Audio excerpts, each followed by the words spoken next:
Ya, silakan. Terima kasih. Assalamualaikum warahmatullahi wabarakatuh. Waalaikumsalam warahmatullahi wabarakatuh. Saya mau bertanya mengenai yang tata distribusinya sudah diatur oleh negara. Misalnya distribusi dari negara, barang dari negara sudah tingkat pertama, sudah tingkat terakhir. Tapi karena itu barang untuk masyarakat, ada orang ambil lagi baru dijual lagi. Dengan harga berbeda yang ditetapkan oleh negara. Saya contohkan saya bekerja di SPBU. Iya. BBM itu kan sudah diatur oleh negara tata distribusinya. Iya. Bahwa itu kalau kita di Indonesia ada cuma beberapa yang boleh menyalurkan itu dari negara kemudian ke SPBU, SPBU langsung ke konsumen. Itu sudah diatur begitu. Itu kalau menjual di luar itu ada sanksi pidananya sebenarnya. Cuma kalau seperti Pertamini itu ada sanksinya? itu sebenarnya itu tidak resmi. Makanya tidak saya pertanyakan. Karena itu kan mereka jual di luar. Iya, iya. Yang ditetapkan negara dengan harga yang berbeda juga. Itu gimana? Iya, baik. Iya, baik. Yang pertama, sebenarnya dalam pandangan Islam, ya, BBM itu dia masuk kategori milik umum. Nabi bersabda, "An-nasu syuraka'i fi thalathin, fil ma' wal kala' wan naur." Manusia berserikat dalam 3 harta, dalam air, padan rumput, dan api. Api, nar itu api. Nah, kata para ulama, yang disebut dengan an-nar atau api itu adalah diantaranya adalah sumber-sumber energi. Yang disebut dengan alma atau air itu diantaranya adalah barang-barang tambang. Nah, karena itu air kan di dalam perut bumi. Nah, maka minyak itu masuk dalam kategori alma atau air tadi. Dalam pandangan Islam itu Nabi sebutkan dalam hadis yang lain, samanu haram. Keuntungannya adalah haram. Sehingga dalam pandangan Islam idealnya mestinya memang negara itu menjual kepada rakyat, negara tidak ambil untung.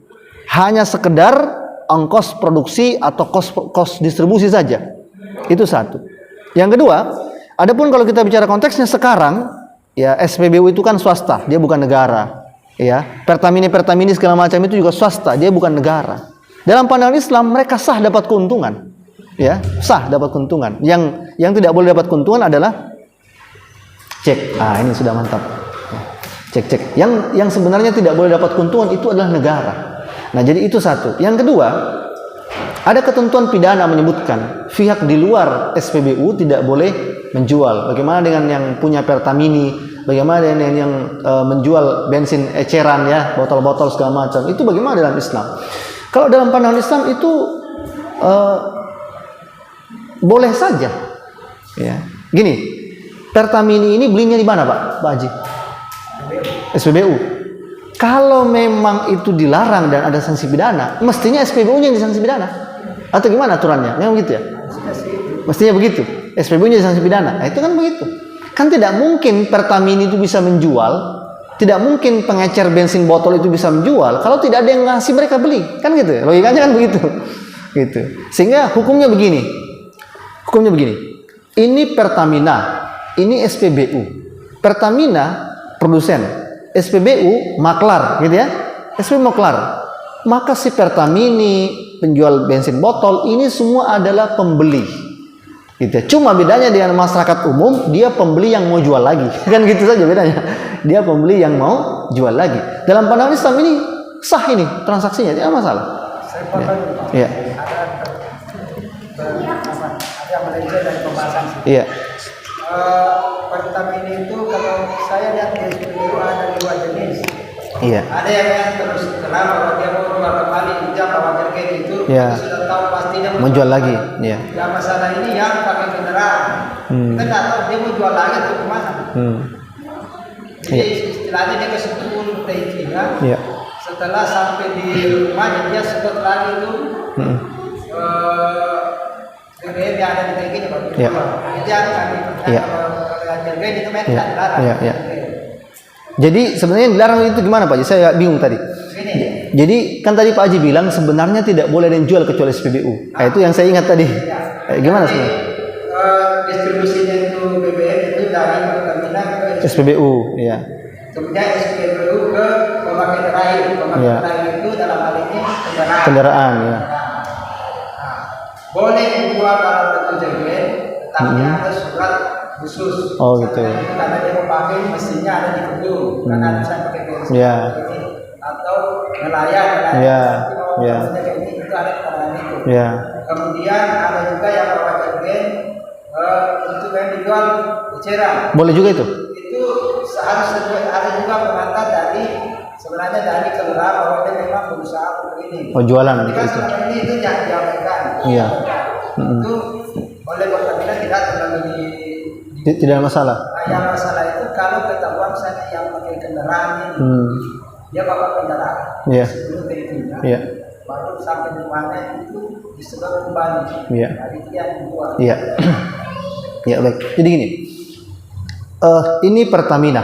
Dia pemilik barang. Dia jual kepada dia titipkan kepada SPBU. SPBU ini maklar. Hukumnya maklar adalah wakil dari Pertamina. Hukumnya SPBU wakil. Maka maklar ini tidak boleh menjual tanpa seizin Pertamina, baik dari segi harga, baik dari segi ketentuan, mana yang kamu bisa layani, mana yang tidak boleh dilayani, mana yang itu mesti terikat di hukum itu. Kapan dia melanggar hukum maklar. Itu yang kedua. Yang ketiga, bagaimana dengan si pembeli ini? Pembeli ini mungkin tadi kasusnya dia mau jual lagi, tapi dia tidak punya surat keterangan, tidak punya surat pengantar, tidak punya sama sekali. Dia hanya pakai mobil saja, terus kemudian diisi full tangki, nanti sampai di rumah disedot pakai selang itu, ditaruh di botol, itu gimana? Nah, kalau seperti ini modelnya, si pembeli ini, gitu ya, si pembeli ini itu melakukan penipuan kepada si penjual. Itu berarti hukumnya dia yang tanggung. Ini si maklar tidak, karena dia nggak paham sama sekali, dia tidak tahu soal ini. Dia dalam hal ini kena tipu kan sama si pembelinya. Ya, padahal ada ketentuan seperti itu. Jadi ya seperti itu fikihnya Pak. Yang jelas via SPBU sebagai maklar itu wajib terikat kepada ketentuan dari via Pertamina. Harus jual begini, harus jual begitu, itu dia wajib terikat dengan ketentuan itu. Ya, kapan dia melanggar ketentuan dari Pertamina, maka dia sebagai maklar melakukan tindakan menyelisihi akad dengan pihak, karena dia kan maklar kan statusnya. Ya, dia statusnya adalah maklar. Ini bukan punya barang, ini bukan punya dia, punyanya orang, punya Pertamina yang dia jualkan. Beda kalau seandainya SPBU ini beli sendiri langsung. Nah, itu berarti barang punya dia. Dia mau jual kemana kayak terserah dia. Kan seperti itu. Wallahu a'lam bishawab. Ya. Masih ada? Saya persilakan. Iya. Iya itu. Silakan. Tafadhol. Ya. Assalamualaikum warahmatullahi wabarakatuh. Waalaikumsalam warahmatullahi wabarakatuh. Ada dua pertanyaan Mas. Iya. Pertama, Iya. bagaimana hukumnya untuk menaikkan harga? Menaikkan harga. Boleh dinaikkan 100%. Oh iya. Iya. Yang kedua, hukumnya memberikan lebih kepada bahwa kita transaksi di toko. Iya. Ada pelayannya, kita kasih fee untuk menekspor. Bagaimana kita dilayani cepat? Iya. Baik. Yang pertama, iya baik. Waalaikumsalam. Yang pertama, bagaimana kita menaikkan harga? Ya. Uang pelicin itu namanya, uang pelicin. Kan kalau sudah licin bisa cepat ya sampainya. Di bengkel ya. antriannya ya. Nah, ini yang pertama soal naikkan harga. Jadi begini, Islam tidak menetapkan soal harga. Pada masa Nabi SAW, harga-harga kebutuhan di pasar itu naik. Sahabat datang, ya Rasulullah, bagaimana kalau engkau batasi harga? Kata Nabi, justru tidak boleh. Biarkan saja harga itu sesuai dengan transaksi di pasar. Harga itu kan naik turun bergantung dua faktor. Ini hukum pasar ya, hukum sunatullahnya begitu. Harga itu akan naik kalau supply dan demand ya. Jadi demand, supply demand gitu. Supply itu ketersediaan barang, demand itu kebutuhan permintaan masyarakat. Kalau barang itu kurang di pasar, pasti harganya mahal. Tapi kalau barang itu banyak di pasar, pasti harganya murah. Tomat, kalau banyak tomat di pasar, harga tomat murah. Tapi kalau tomat kurang di pasar, maka harga tomat mahal.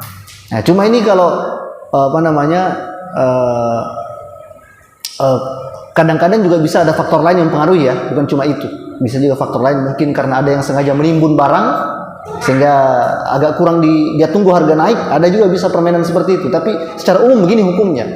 Yang berikutnya juga bisa bergantung pada permintaan. Kalau permintaan masyarakat tinggi, harga barang itu mahal. Banyak ibu-ibu bilang, kenapa kalau mau Ramadan harga mahal? Karena memang banyak ibu-ibu yang sudah banyak belanja, permintaannya banyak. Maksudnya permintaan konsumen itu tinggi sehingga otomatis harga barang itu naik.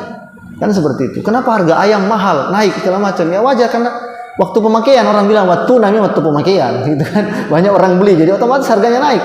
Gitu. Tapi kalau kurang permintaan, jadi harganya turun. Itu hukum pasar secara umum seperti itu. Nah, jadi Islam tidak menentukan.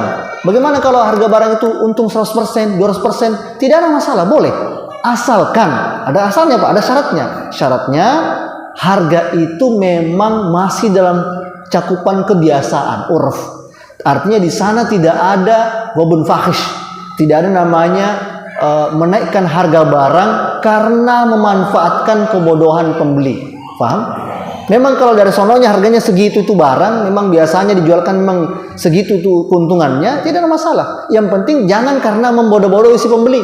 Pembelinya buta harga, nggak tahu dia, datang dia mestinya ini barang cuma 100.000 ya harganya misalnya, tapi kan dia orang buta tidak tahu harga, tadi dari kampung masuk mall buka sandal gitu ya, jadi sampai di sana harga 100.000 itu dijual jadi 200.000 karena ini orang tidak tahu harga ini. Nah, itu yang hukumnya haram. Tapi selama harga itu memang masih sesuai dengan harga pasaran ya, harga pasaran yang kita masuk sini bukan berarti sesuai pas ya, mungkin beda, ada beberapa beda sedikit seperti pada zaman Nabi, seperti Abdurrahman bin Auf katanya itu kalau menjual barang, Abdurrahman bin Auf itu kalau jual barang beda dengan pedagang yang lain. Kalau pedagang yang lain itu agak tinggi-tinggi, agak selisihnya antara modal sama untung agak lebar. Tapi kalau Abdurrahman bin Auf agak tipis saja. Yang penting kali banyak. Nah, itu cara hitungnya, cara jualnya. Itu nggak ada masalah kalau seperti itu. Masih dalam cakupan kebiasaan.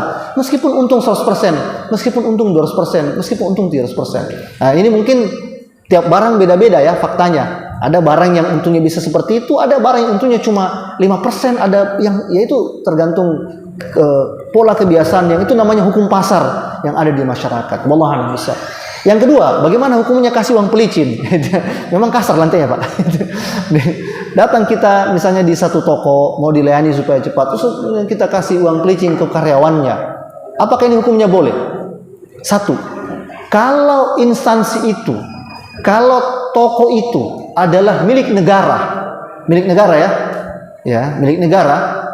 Seperti misalnya kalau kita ngurus sertifikat di pertanahan atau ngurus apalah pajak apa segala macam, ngurus paspor apa, itu punya negara. Yang kita kasih duit ini adalah pegawai negara itu apa? Maka itu hukumnya haram. Itu masuk kategori suap. Ar-rasil murtasi finnar, yang menyuap dan disuap sama-sama di neraka. Al-hadiah al-amal ghulul, hadiah kepada penyelenggara negara itu curang, itu suap.